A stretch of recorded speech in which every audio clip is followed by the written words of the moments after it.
Welcome to Tejal Khandelwal Study Center.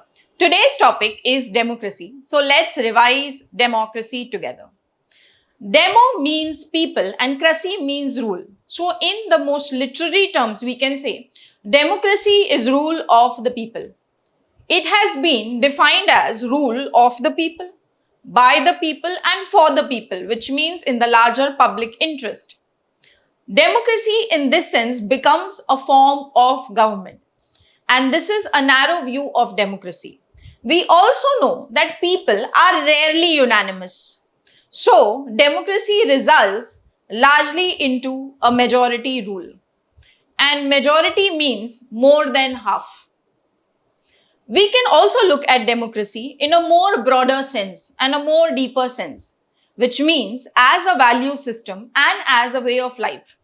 It has to be associated with democratic values and ideals like individual autonomy, liberty, freedom, justice, equality, rights. So these rule of law, so these are associated with democracy as a value system, which means the democratic ideals, which is a more broader view of how we look at democracy. Now, let's distinguish what has been the view of democracy in the Athens and in the modern times. We know that in 1992, 2500 years have been celebrated to the concept of democracy. It is as old as ancient Greece. The Athenian view is in the context that we know that Athens and Greece has contributed to many aspects of knowledge and life and politics. So the key contribution of Athenian model of democracy has been direct democracy or participatory democracy, where citizens were directly participating. However, how citizens came to be defined, which means how people were defined in Athens, was very narrow because we know it was only the women, the slaves, and the resident aliens who were not considered as citizens. So, how people came to be defined in the times of Athens or in the terms of citizenship was very narrow. When we look at Plato and Aristotle's view, we see that they are largely having a dislike towards democracy. Plato and Aristotle both were concerned with the condition of Athens. And according to Plato, he wanted to point towards the defects of democracy. Plato said that democracy is rule of the ignorant masses, which means everybody cannot rule. It is against the principle of natural inequality. Why? Because according to Plato, different people have different capacities. And in democracy, everybody is considered equal, which means it is rule of all, which is not a fair way of how Plato looked at it. According to him, different people have different ways, have different abilities and different capacities. So functional specialization should be the way of ordering society. According to him, democracy leads to corruption and also political instability because maybe the common people can also rule over the ones who are having more wisdom. So, Plato had a dislike towards democracy, which was pointed in his work, The Republic. On the other hand, in the later works like Statesmen and Laws, we see that there has been a mixed state where certain democratic ideals or democratic elements has been brought, which means respect for freedom or liberty in that sense. On the other hand, Aristotle had a reluctant acceptance towards certain aspects of democracy. But largely at that time, both the key Plato and Aristotle did not have too much of like for democracy. On the other hand, when we look at the modern democracy has taken the shape of representative democracy or electoral democracy, where certain representatives represent the larger people and they are elected by the people who enshrine leadership in these leaders and consider the ability of these representatives to rule them. So modern democracy has representative element. On the other hand, Athenian democracy had direct or participatory democracy as a key element. However, even this modern view of representative democracy as a dominant model came to be questioned by many thinkers who revived the concept of direct way of participation of people and the importance of deliberative aspect of democracy, which means it was a journey towards more and more deeper democratization and deepening of the concept of how we understood democracy. Now, democracy has emerged in the world in the form of waves. Samuel P. Huntington says there have been waves of democracy. So, there has been a wave where democracy has risen, and also democracy has witnessed reverse waves. When we look at Huntington's work, he looks at waves of democracy in two aspects. One is its geographical expansion, and one is it in terms of its inclusiveness, which means to what extent there was universal adult franchise, to what extent women were being included as important members of the state and were also given universal adult franchise. So he talks of democracy in terms of how it became to be adopted even as a form of government and to what extent it deepened, which means to what extent there was inclusiveness. Now, if we have to talk about the waves of democracy, the first wave of democracy begins in the modern times, which we look at in Huntington's work from the 1828 to 1926. And here democracy had expanded to Europe, to Americas, to Canada, and to Australia. In this time, even after the breakup of the German, the Ottoman, and the Austrian-Russian empires, we see the expansion of democracy. So, nearly 29 democracies came to be established after the breakup of these empires. However, it witnessed its first reverse wave in 1930s and 1942. Only 12 democracies were there. Why in 1930s we see a reverse wave, which means we see that rise of fascism happened in those states where democracy had came to be established. The second wave of democracy can be seen starting somewhere after the First World War, but peaking in after the Second World War and decolonization. So when we look at the second wave of democracy, it started slowly in the Scandinavian countries after the First World War only. And after decolonization, we see that democracy came to be expanded in many countries of the world. So back also after the Second World War, it came to be established in those states where fascism had been rooted. So even in the Italy and West, where fascist regimes came to be established between the interwar period, democracy came to be established after the Second World War. So yes, from starting from Scandinavian countries and then spreading to other parts of the world.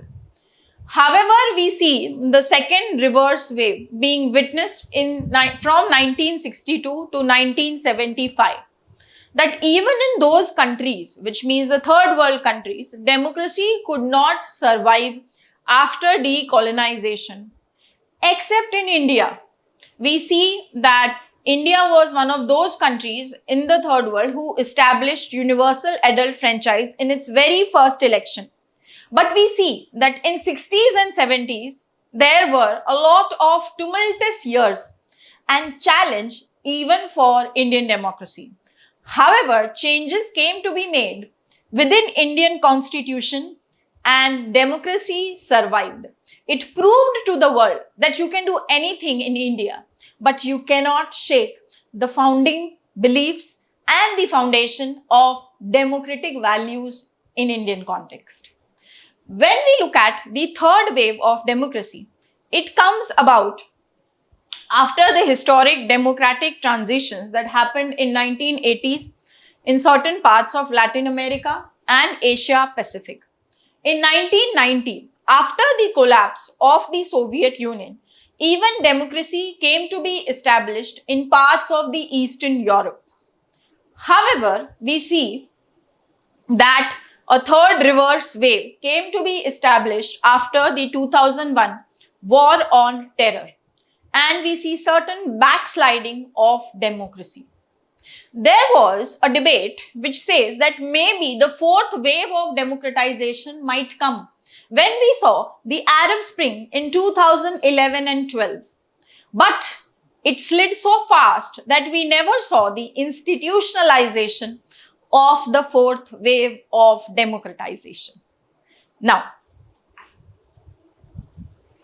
let's point that how democracy, like socialism, being respected and cherished as an ideal, but it still remains contested. So we all like to be called as being democratic. However, it remains one of the most contested concept because despite liking the value of democracy, there are competing models on how realization of democracy has to be done. So some are in the form of liberal democracy. There are only representative democracy is being realized elsewhere. And in some places, we see more deepening in the form of participatory or direct democracy and deliberative democracy being truly realized. So, yes, like all concepts, democracy also essentially remains contested. However, we can say that technology has played a key role in order to lay a strong foundation for democracy in the way of institutional democracy on how free and fair conduct of elections can be taken, as well as how participation can happen through many platforms for citizens' participation in the governance and decision-making process, and how even within the parliaments there have been more discussions that are happening. So technology can be said as a key factor which can realize democracy in many countries and around the world. Now, so we can say that it is valued by all, but diverse ways to realize democracy, and that's why there are competing models of democracy.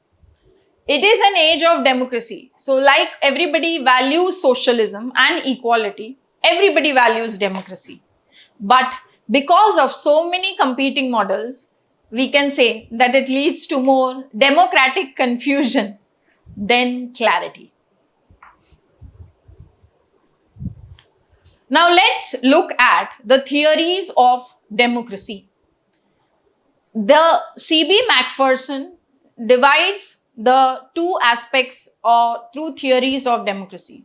He points towards classical forms of democracy and towards the modern theories of democracy. According to him, the classical theories of democracy focused on the values and ideals and value system associated with democracies, which means it was the normative emphasis that was more important in the works of classical theories. On the other hand, the modern theories are more empirical and reality based, which means their focus has been on how democracy functions in reality, which means in the works of the elitist scholars and in the works of the pluralist scholars. So both theories emphasize on different things. Classical theories on normative emphasis and modern theories on empirical emphasis. Now, so the protective model and the developmental, the protective model points towards how it protects liberty, and how developmental model talks about democracy being important for human life. Okay. Now, So let's move towards the elitist view of democracy. The elitist view of democracy is based on the elite view of power. The elite view on power says power is always resting with the elites because of certain qualities that the elites have. So, power is always in a loop, there is always competition, and it eventually is always about the circulation of elites and masses ruling in a country or in any form of government according to the elitist theory of democracy is a myth. So power rests only with the few. And who are the few? Are the elites. And who are the new elites in the elitist theory of democracies? Are the political parties. So eventually, since political parties are key in the representative form of government, power only rests with them. So, I'm sorry. Joseph Schumpeter says that democracy is a market where the political parties are the powerhouses, the politicians are the political entrepreneurs, and the voters are the consumers. And democracy is only about election of these candidates, of these politicians. And the only fight in democracy is about who will get elected and how we will mobilize power. Raymond Aron talks about how in Soviet society there is more unified monolithic elite because it is the Communist Party which is at the core. On the other hand, the liberal societies are pluralistic in nature, which means there are different interests. And thus we see that there is a more divided elite that we can see in liberal democracies. On the other hand, Giovanni Sartori say that the role of elite is the core feature of democracy. It is not the imperfect aspect of democracy. It is the core feature. So, C. Wright Mills also talks about the power elite in USA, which means those who hold power in industry, in military, and in politics have social and cultural origins, and they perpetuate each other's power. And all forms of power are being controlled by them.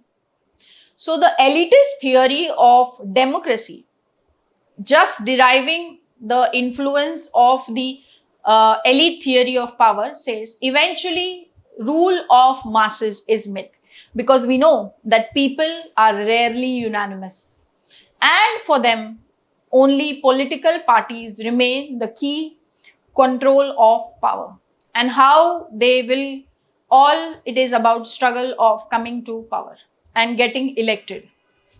Now, the pluralist theory, on the other hand, says that power is never located in one place, which means if we look at a democracy, power is being divided in multiple spheres. So the pluralist theory of democracy emphasizes that in a democracy there are multiple interests and different interests are being met by different interest groups. So it is not only the political parties or the elites who control the power, there are also different interest groups and different centers of power. So Robert Dahl says democracy, if we have to analyze, it is a polyarchy, which means power is dispersed. And according to him, a polyarchy, we see that there is also presence of opposition. There is also election mechanism, which is transparent and accountable. There is also freedom that is there. So for Robert Dahl, okay, in his work, A Preface to Democratic Theory, we can see that democracy is a process of bargaining among relatively independent or autonomous groups, because it is the democratic society has pluralistic nature. He says it is rule of many and not rule of all. So what are the features of a polyarchy? It has freedom, there is recognition of opposition, there is competitive party system, there is free and fair elections, and even role of interest groups. Later, he modified this and he says, no, it is not polyarchy, it is deformed polyarchy, which means we see that there is some tilt and some bargaining power which few groups enjoy more than many others. And who are these groups who enjoy more leverage in that sense, more power in that sense? Are the economic groups, are the corporate groups, because they can influence policy making. However, we know that these corporate groups or business groups, by various methods of lobbying, could only dominate the economic sector and not all aspects of the social and political life. So, Dahl says that yes, all groups have power, but corporate enjoy more power. However, only in the economic policies and not all aspects of social life.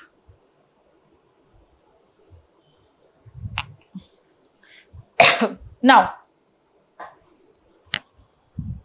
let's move towards Macpherson's analysis. Macpherson points that both the modern theories have reduced democracy either to political parties or either to the interest groups. And he says that democracy's normative emphasis has been lost. That was pointed in the classical theories, which means democratic values and ideals are not being emphasized. As a value system, it has not been emphasized and reduced it only to a number or quantitative basis. Macpherson points towards the limitations in how democracies are in the present times. So he says, be it the liberal democracy, be it the socialist regimes, or be it the third world countries, all of them have certain problems, which means he says the liberal democracies need to be more humane because the capitalistic, liberal capitalist society creates lot of inequalities and it leads to the what? It leads to the exploitation of the masses. So the liberal democracies need to be more humane in that sense. What about the communist? They need to bring more transparency and they need to bring more intra-party democracy, which means it is only the Politburo which is taking the final decision. And the view of many others has been ignored.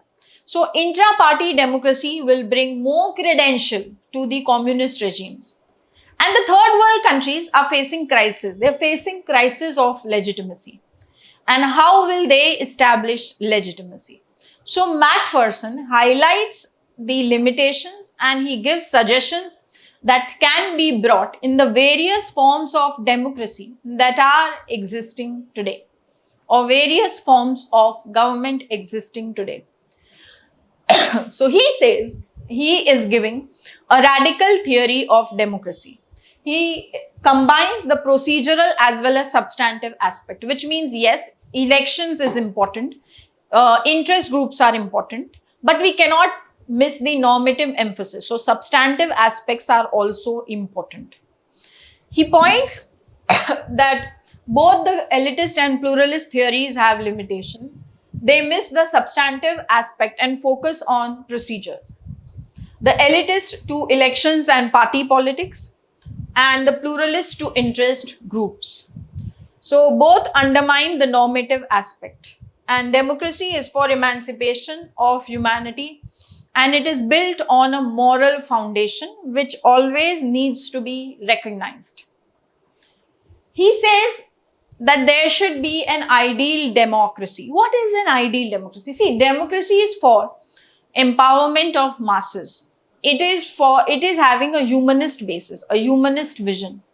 So we cannot have extractive power in a democracy. What is an extractive power? Which means some utilize many others for their vested interest. When you make someone else a means to your own end, then it is extractive power. You are using the other human being or certain sections for your own vested interest.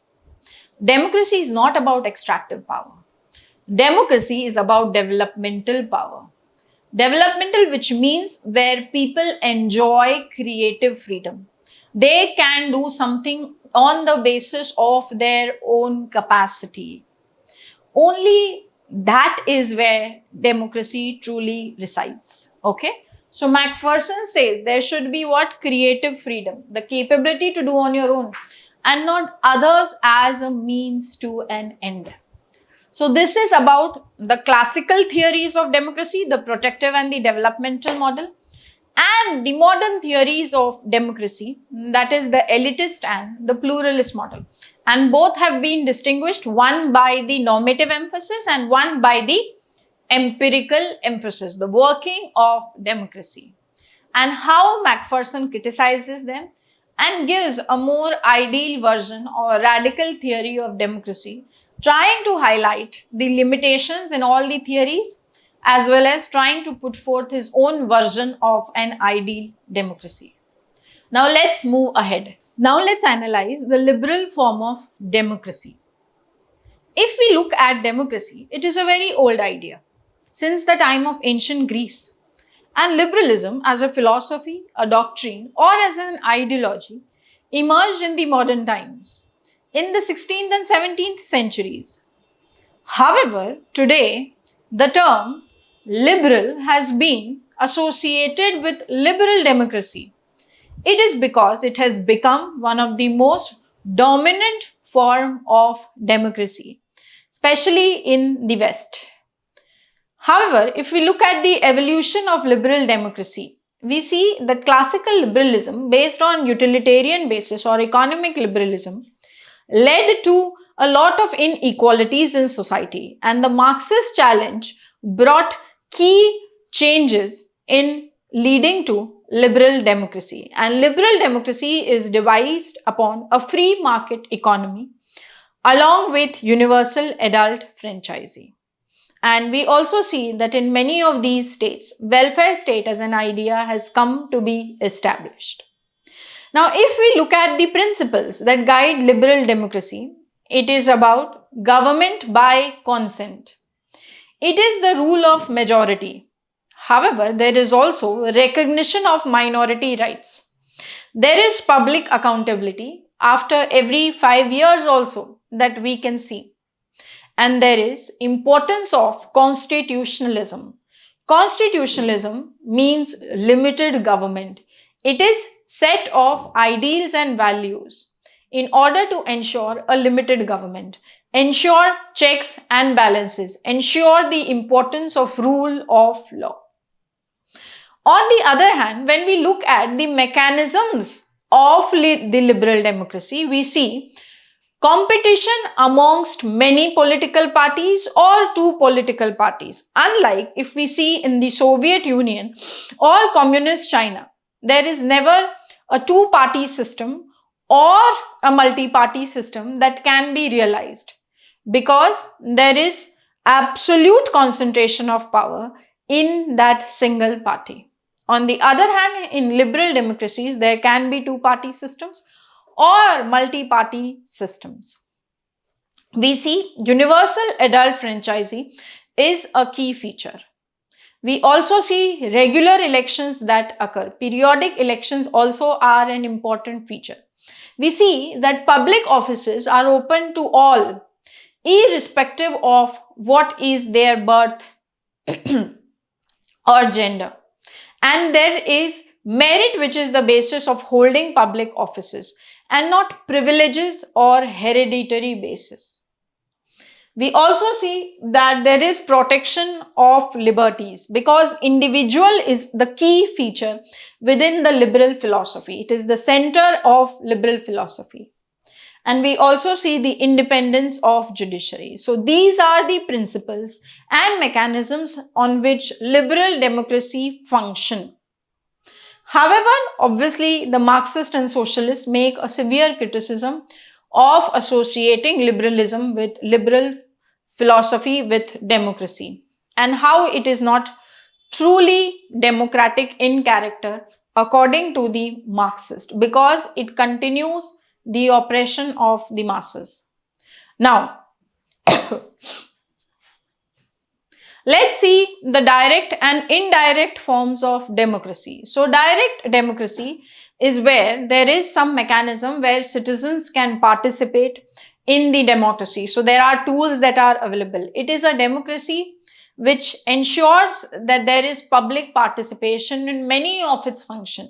That is direct democracy. On the other hand, indirect democracy means rule by representatives. It has taken the shape of representative democracy. So, direct democracy, we say, is ruled by people of a state, okay, town or political community, which we know obviously cannot be possible in every state because we have complex societies in the modern times, and means of direct participation in the management of public affairs. Even this is there. So we can't have a city state or an Athenian model that can function in the modern times. However, technology has played a key role. For example, MyGov portal or citizens also expressing what is their opinion on many public affairs. And indirect democracy is representative democracy, which means government is conducted by representatives of the people. Democracy, yes, in modern times is synonymous of representative democracy. Now let's see why representative democracy. We know that democracy means rule of the people, but we know that people are not unanimous. So it results into rule of majority, or it results into vesting your authority into somebody whom you think is enough capable of ruling you. So, representative form of democracy was one of the most practical ways of realization of a democracy. It ensured in the faith that the masses had in their leaders. However, different scholars analyze the theories or the view for representation in different ways. For example, if we look at the reactionary theory of representation by Thomas Hobbes and Alexander Hamilton, you know, Hobbes creates an absolute state. He creates state sovereignty, which means sovereignty is the feature that can only be associated with the state or the Leviathan. So, he believes, Hobbes will believe in ensuring order and authority.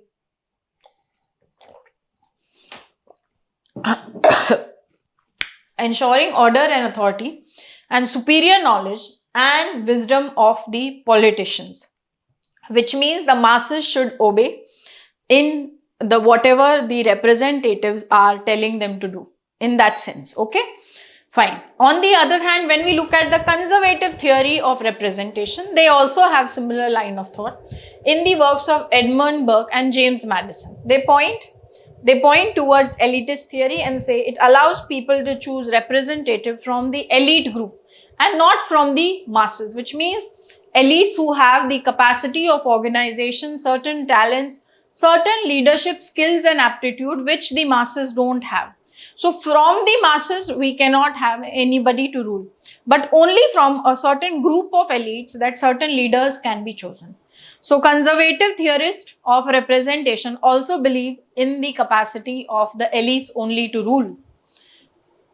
When we look at the liberal theory of representation by John Locke and Thomas Jefferson, they say government is a trustee, which means the whole power lies with the people in this sense. So Locke and Jefferson say wisdom of masses and treats their representatives only as agents. They translate judgment of constitute into concrete policy proposals, and there is an extent of resistance or revolution also, but by majority in that sense, in the Lockean terms. On the other hand, who will question this representation as an ideal? Radicalist theory of representation, which means Rousseau will question representation as a basis of the government. And Rousseau says it is only direct democracy which should be the way of rule. So Rousseau says wisdom of people is in highest esteem and deprecating the government itself. So direct democracy is only the truly democratic form of government. So what is the scope of the representatives and how we can expand the scope, how we can make the electoral systems more effective so that we can realize democracy even through the representative form of democracy. These are the views that have been offered by various thinkers. So yes, there are delegate based models and there are enlightened model of representation as well as conservative model of representations. Now, let's understand participatory democracy. Participatory democracy, which means people are always important in how decision making occurs in a democracy. So it can obviously coexist along with the representative form of government. Participatory democracy does not mean that representative democracy has to be removed and only people will run the government. No. It is like a complement that will be there along with the representative model. So we can have the leaders, we can have the parties, we can have them to rule us and run day-to-day affairs of the government. But people are also an active lot. So if citizens are protesting, if citizens are expressing demands, which means still democracy is alive. So participation also takes a lot of forms and does not seek to replace representative, but act as a supplement or complement in that regard. So it is obviously the deepening of democracy. When we talk of participatory model of democracy, let's see what are the instruments that are available in the participatory democracy. So we have citizen initiated contract, we have public hearing, we have advisory councils, we have protest also as a form, we have civil disobedience, referendum, initiative, recall. So maybe truly direct democracy cannot happen, but yes, even participatory democracy in that way keeps some aspect of citizens alive in running the affairs of the government. So it is active involvement of individuals as well as groups in the governmental processes affecting their lives. It is also a basic principle of democracy. Mill points that popular democratic government is an ideal polity. Participation has an educative function for the citizens. Rousseau also emphasizes that there is a relation amongst one citizen with other, which is of interdependence. And participation is as important for decision making. We have Gandhi, who supported participatory democracy in the form of Gram Sabha. We have Hannah Arendt, who says action means participation in politics and only action illuminates the human condition.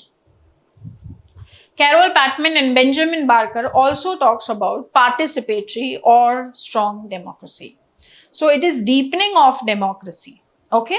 Now, so we have various, delegations. We have various advisory councils, which also become important in how laws are made, in how various sectoral specialization policies are made, where view of many specialists in certain sectors are taken into account. This is also participatory democracy. Okay. Now, let's move to the more and more qualitative aspect of democracy, and that is deliberative democracy. So what is the idea of deliberation? See, deliberation means discussion. So any outcome or result or policy or decision in a democracy should always result from discussion, from deliberation. Now, where should this deliberation happen? Why this deliberative aspect has been emphasized upon? So, it is a critique of the traditional models of democracy like the representative format. Even in terms of representative democracy, there has been decline. Why? Because we see how there has been decline of the parliament, how bills have been adopted without sufficient discussion. Thus, deliberative aspect, which means Anything that we do as concrete decision making should be a result of a lot of discussion. The opposition should not be undermined in questioning the government of the day on why a particular law or policy has been adopted. That is the matter of deliberation or discussion. However, this is again not restricted only to the internal branches of the government. It also means in the public sphere, there has to be a consensus and discussion. For example, if India wants to adopt a uniform civil code today, it is not that the government will merely discuss it within the scope of parliament and bring this. It will not enjoy legitimacy and it will not enjoy people's adherence to this uniform civil code until the moral issues around uniform civil code have been discussed enough where in the public sphere of life. So deliberation will also be internal to the working of the government and also within the society of various moral issues that are there before the society, various moral disagreements that are there. Okay, so deliberative aspect is coming more and more into emphasis because we have to bring a rational consensus, we have to bring public reasoning as an important shared understanding as an important part of democratic decisions. Now, so when we talk about deliberative democracy, deliberation means discussion. It is a critical response to the traditional models of democracy. Why? What is the aim of deliberative democracy? Is to transform governance. How governance is happening? Governance is not a one-way decision making or something that happens in silos. It is a both-way exercise. And only when it is a both-way exercise that we can legitimize the decisions of the government. The decisions of government will enjoy legitimacy, which means rule by consent, rule by obedience of the people in the authority. So yes, it legitimizes political decisions. Now, how deliberative democracy will come into reality? How will it be realized? It will be realized by creating procedures. Fine. Now, why we have to do this? Because democratic decisions should be result of mutual understanding. They should be guided by public reason, public rationality, and political inclusion of all sections of the society. Everyone should feel part that their issues have been addressed.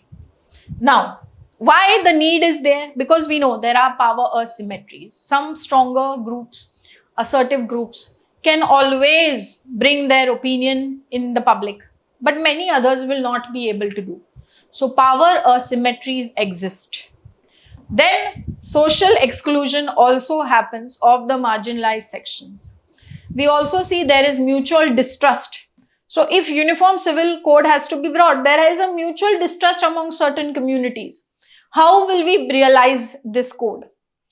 Only when there is deliberation, which means resolving the moral disagreements surrounding this particular move. And the democratic deficit, which means enough scope is not being offered to many groups to voice their opinion. Thus, we need deliberative democracy. Now, if we look at the origins of deliberative or the intellectual precursor of deliberative democracy, it is not something which is new. It has been there since ancient times. So, Pericles says, discussion is not a stumbling block, but an essential precondition for any wise action. Aristotle says, ordinary people deliberating can arrive at better decisions than experts acting alone.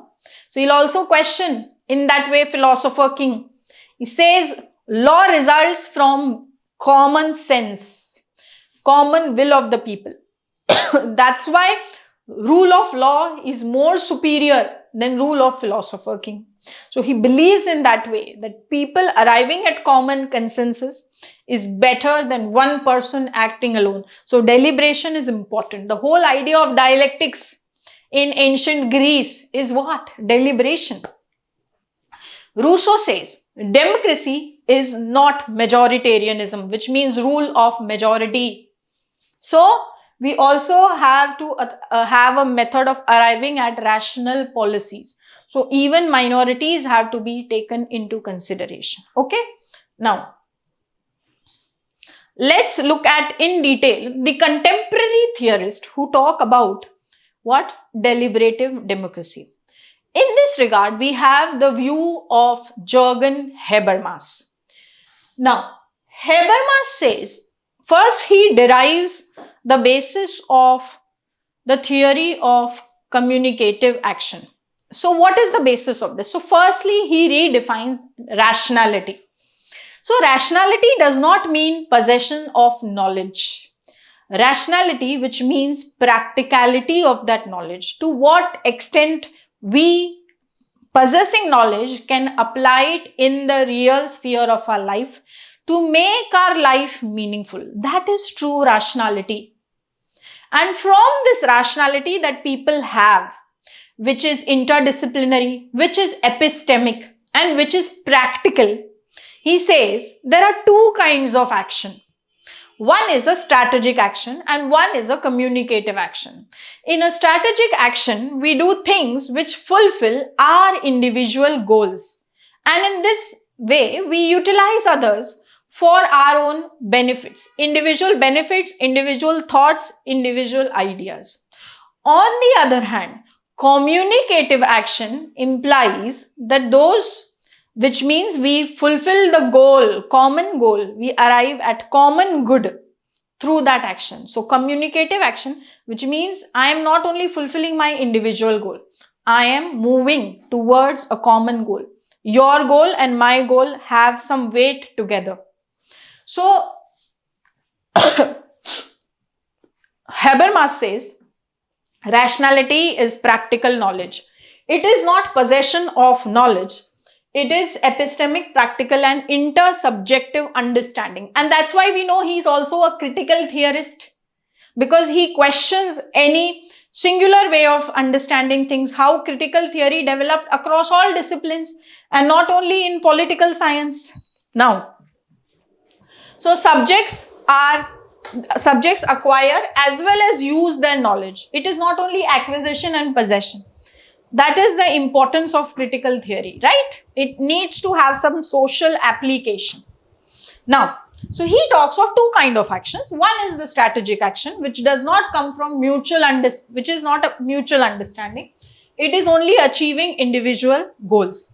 On the other hand, the communicative action is shared understanding through practical attitude. And this happens in an ideal speech situation. What is an ideal speech situation?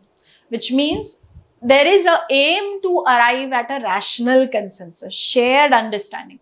I feel what I have a goal and what you have a goal, it has some intrinsic worth. We believe in each other's goals.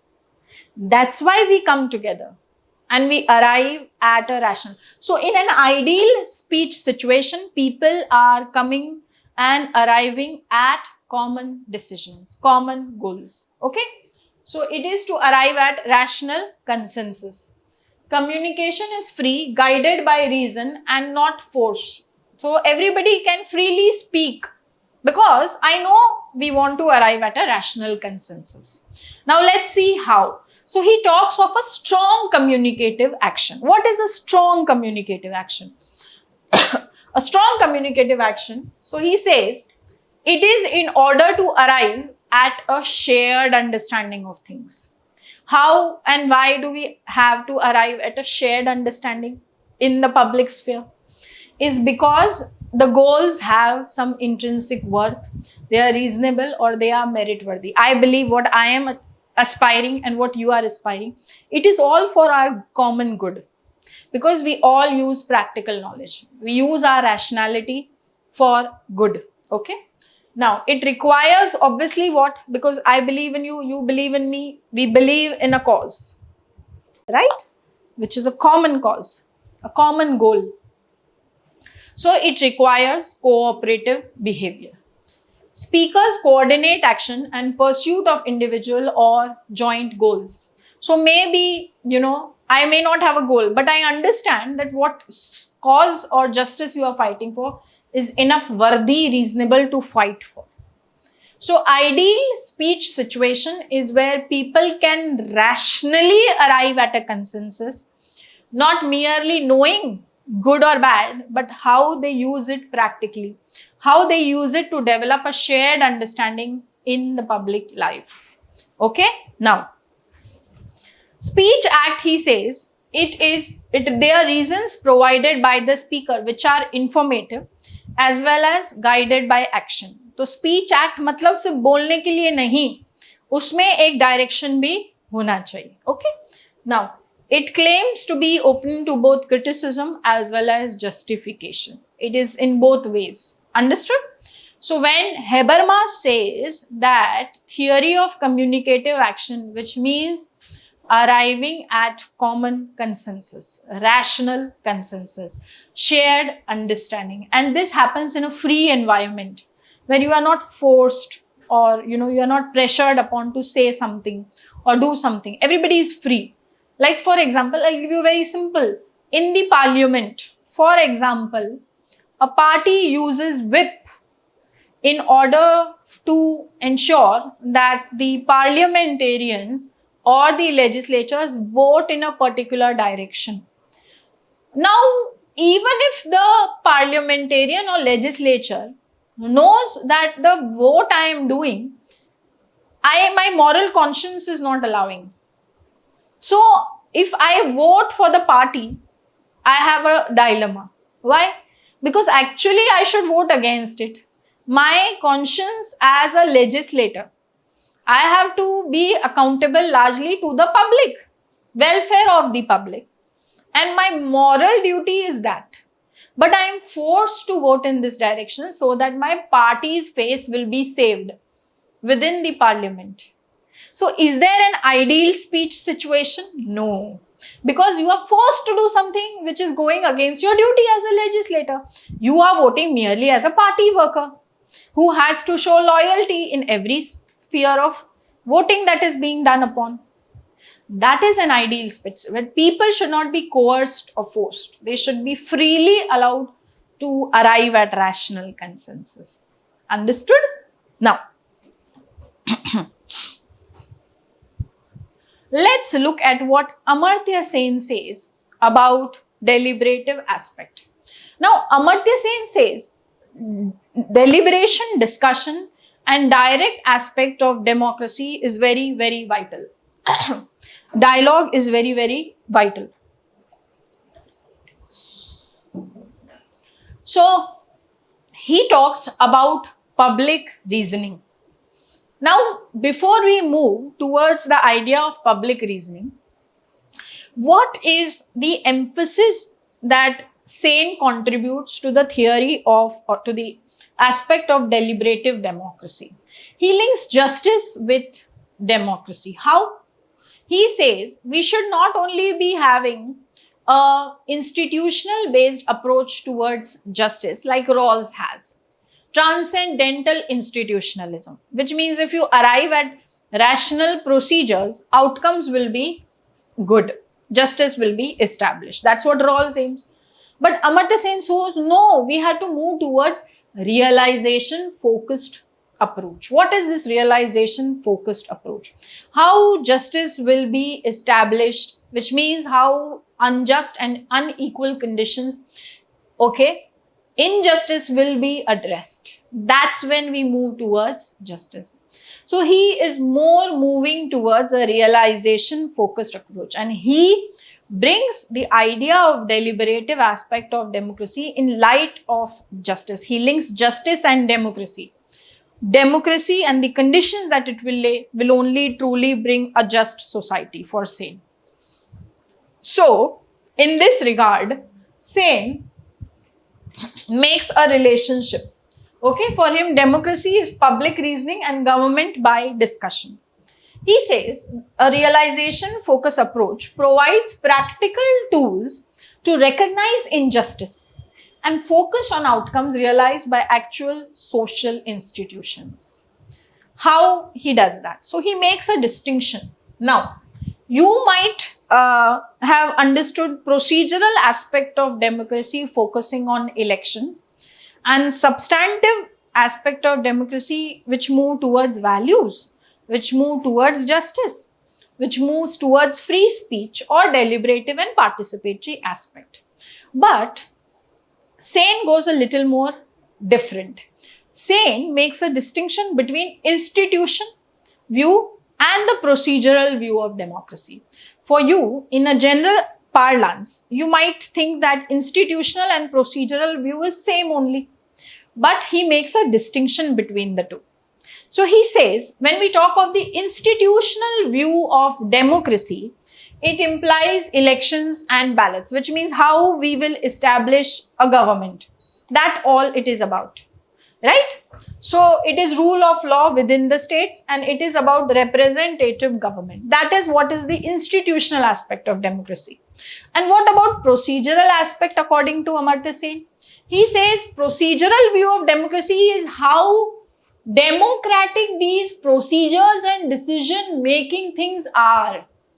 So procedural view of democracy is democracy in decisions, how we take decisions. Public reasoning should be the basis. Participatory discussions should be the basis with public decision. For him, this is Nyay, and the institutional aspect of democracy is Niti. Okay, so he makes it in a more different way here. So procedural view of democracy is to determine the common good. Now, how? By public reasoning. Why public reasoning? So he has obviously not defined the term public reasoning, but there are various interpretations that we can make of his concept of public reasoning. Public reasoning is based on normative basis, which means equal dignity to everybody. It is equal consideration for everyone's good. That is the basis of public reasoning. To detect the unjust inequalities and public power exercised democratically. Justice is assessed with public reasoning. So freedom of speech, freedom of press is something very important for a public reasoning where everybody's equal dignity can be ensured. Justice can be established, inequalities and unjust things can be reduced in society. Okay? And his theory is not something which is only about this procedural aspect of democracy. It is important for development as freedom, as even for human security, as well as for minority rights. Everybody should enjoy. We are not focusing only on security of states. We are focusing on security of individual. Every individual has equal dignity. Even minority rights ke liye it is very important that public reasoning evolves. So, Sen links justice with democracy and he makes public reasoning. Decisions, how they are done? They are done through procedural view to arrive at common good through public reasoning. Okay, so he distinguishes here a little more different than the institutional view. We in common sense look at institution and procedures as same, as we have understood in democracy. Okay, but Sen makes a more nuanced distinction. All right, now let's look at Rawls. So Rawls talks about establishing people having different comprehensive doctrines. Still, in the political conception of justice, they can arrive at what? They can arrive at overlapping consensus to arrive at something that is impacting all of them in common. So even Rawls say that yes, decisions have to be out of deliberation. For him, he makes a key statement. The definitive idea of deliberative democracy is the idea of deliberation itself, the concept of deliberation, which means overlapping concepts. The adoption of principle of justice is based on this what? Overlapping consensus. Reason is in order to establish a just political society. Now we will see how Joshua Cohen talk about the components of deliberative democracy as well as its advantages. Okay, so they are modern theorists, contemporary theorists of deliberative democracy. and Cohen is one of them.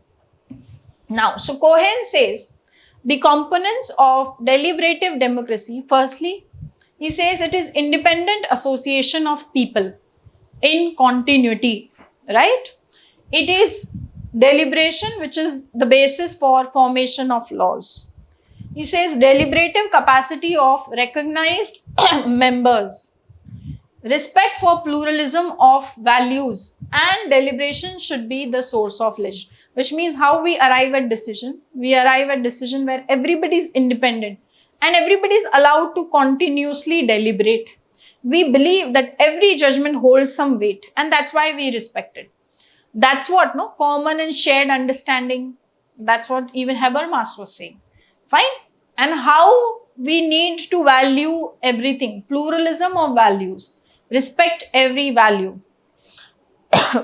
So, what are the advantages of deliberative democracy by Cohen? Cohen says it is the best way to deal with moral disagreements in society, right? So, I was giving the example of Uniform Civil Code. It is a matter of a lot of disagreements. So, how we will really how we can bring the Uniform Civil Code across the country, how we resolve these moral disagreements. And that will happen when we will have more and more deliberation in that regard. It secures legitimacy of collective action. Public perspective on public issues is being taken. Process to know ourselves better. And preferences are not formed in isolation, which means one party assuming something is good will do it and people will follow. No. We come together in the public sphere, debate, and what we arrive at in common by discussion of issues is what will eventually gain legitimacy. Okay? So, this is about the concepts of democracy. Now, when we look at democracy in Indian debates, right, this is a question which is not being asked, but we should know how Indian modern view of democracy has been. So, in a way, democracy has been there since ancient times, right? So, if we look at the Buddhist council, there was equality in these councils and everybody was allowed to speak freely, right? And decisions were arrived at by consensus. So, even if we see sabhas at that point in ancient times, we see that there have been democratic values that have been there.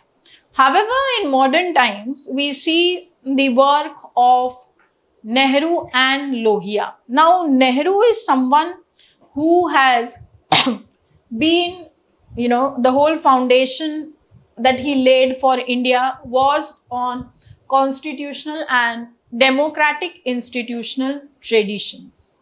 He was inspired by the liberal democratic institutions also, traditions.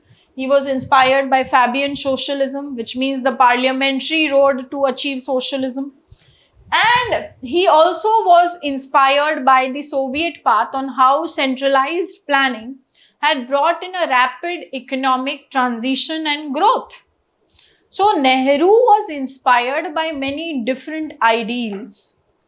Now, so what is that he envisaged about democracy? He pointed that democracy should be based on certain values like individual freedom, like social justice.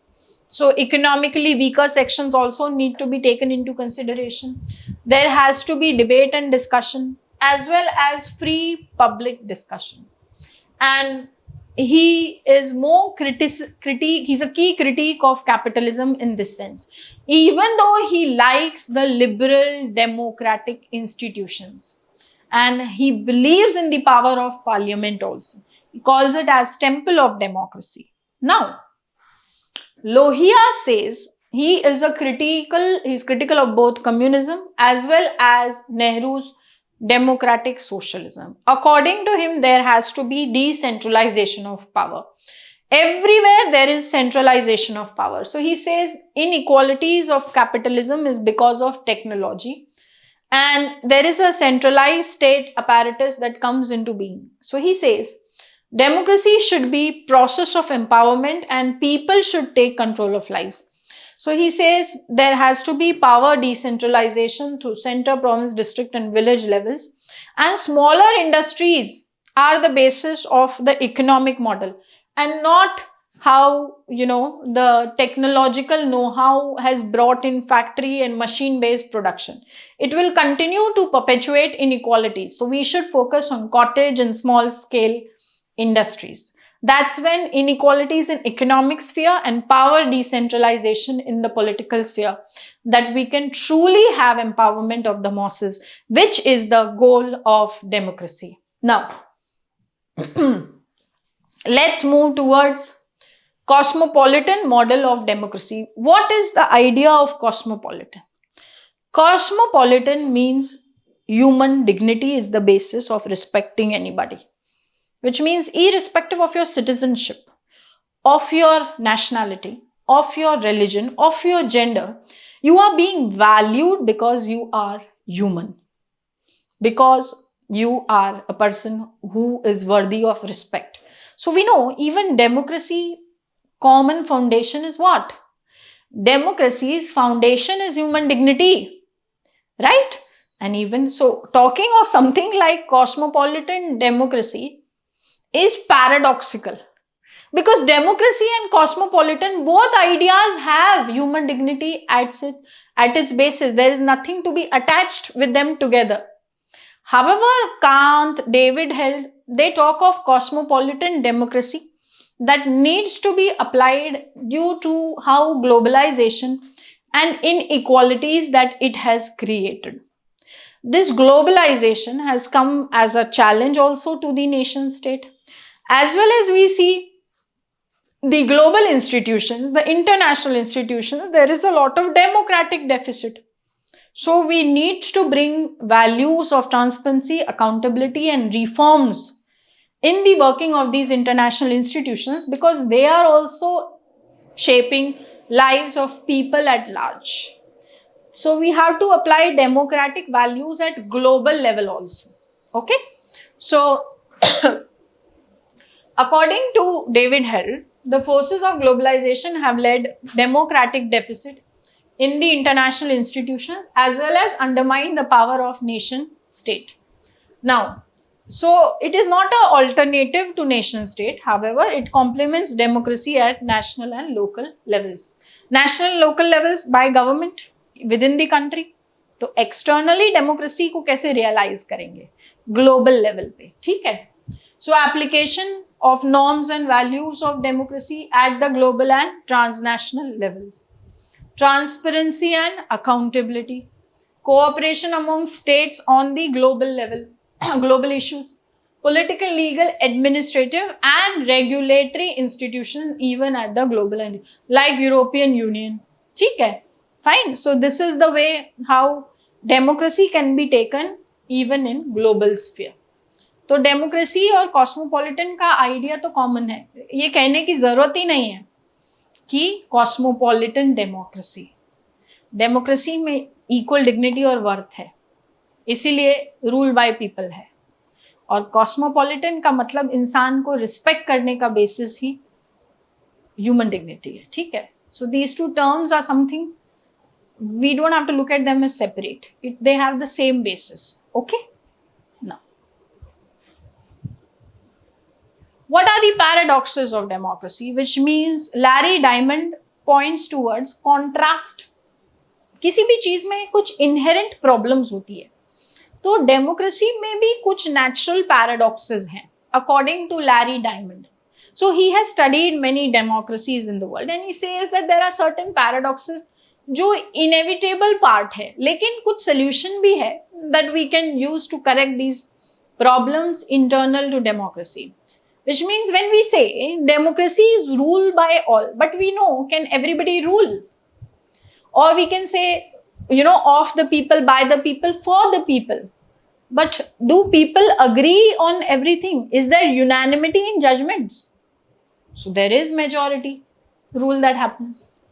So like that only, let's see what Larry Diamond points in the paradoxes. So he says, there is problem between consent and effectiveness, which means if we have to take consensus for decision making, it is very problematic. And sometimes there are certain decisions which show their effect in long term. For example, LPG. So what we need strong leadership for certain decisions. So consent, too much of consent is also problematic. Maybe at that point of time people are not realizing. जैसे 370, ठीक है, अब 370 is a bold measure. Maybe at that point, you know, the people are not realizing it is something which is for the larger good. So someone will have to take a strong and firm stand for creation of that, for repeal of 370. And then we'll see the result. So consent and effectiveness. Second is representativeness and governability, which means the way electoral systems have been designed. We cannot have proportional representation. We'll largely have what? Right? First past the post system is there. So all spheres are, all people will not be represented in that way, in the same manner. Still, do we question the legitimacy of the leaders who are being represented by those electoral systems? So what do? We make those electoral systems more effective, enhance voters' educator awareness, right? And then is conflict and consensus. So there is, when too much of democracy is open to challenges, everybody can point an opinion, it will eventually lead into conflict. तो mobocracy हो जाएगी, mob based rule, हर जगह protest दिखेंगे with not having enough outcomes. So we'll have to manage that kind of situations also. So these are paradoxes that are there in the democracy. Okay. Now, there are also some areas of debate that we talk in the modern light of democracy today. Contemporary debates are there. So first debate is, kya democracy is only about representation? So we have already moved beyond that debate, which means no, participation and deliberation are something which is important, and the deliberative aspect has made a severe critique against the traditional models of democracy. Then we have that democracy, specifically liberal democracies, have been based on universal citizenship. They have difference blindness, but we see because of globalization, migration happening, and people from different cultures are going to the West. So how to resolve this issue? So democracy should always respect differences. It cannot be difference blind. So if you are a liberal democracy, you should, accommodate the immigrants, their cultures, their values. So the debate between them, even gender differences, you cannot be blind. So feminists will also question. So democracy should not be different blind. It has to be, right, accommodating those differences. The third key debate in the contemporary era is Amartya Sen and Lee Kuan Yew. They say that if we want development, we should have authoritarian form of government. Democracy में बहुत strong measures ले नहीं पाते हैं. So Lee Kuan Yew, Lee thesis say no, we can't have development of a very nice So Sen will say, do you look at development only in economic terms and growth? Firstly, you don't have enough facts which are right to establish your thesis, which say for development there should be authoritarian form of government and not democratic. And he says development is a broad idea. Development is freedom. It is, building capacity of people. Don't look at it only in infrastructure. China ने बना लिया. But you think this is the only model? अरे democracy में तो इतनी अच्छी pluralist values हैं जिससे सारी प्रॉब्लम्स का हल निकलता है. सो डेमोक्रेसी, अगर too much of democracy creates conflict, it is the only model which creates consent. It is the only solution in itself. So the problem is not how you view democracy, the problem is how you are viewing development. Both can go together. There is no antagonism that is there in development and democracy. Okay. The present times we have the Summit for Democracy, which all of you must speak about in your answers. Okay. And in the Summit for Democracy, who convened that summit? Joe Biden. Okay. And he pointed to some things which I will tell you. So in the Summit of Democracy in 2002, Biden says, democracy doesn't happen by accident. We have to renew it with each generation.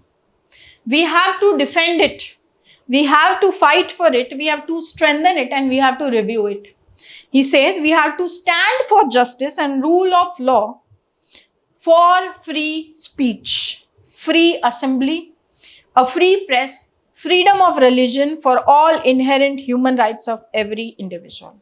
So the key three challenges that are there in front of democracies are strengthening democracy and defending it against authoritarianism, fighting corruption, and promoting respect for human rights.